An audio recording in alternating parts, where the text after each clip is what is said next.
Welcome back to another technical deep dive here in the debug zone. Today, we're tackling a big question and breaking it down with insights from other users. Hopefully, this clears up some misconceptions and helps you get the answer you need. So, buckle up, stay a little curious, and let's jump right in.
And that's a wrap.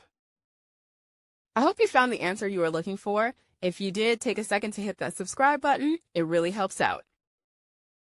And let me know in the comments which solution worked best for you. See you next time in the debug zone.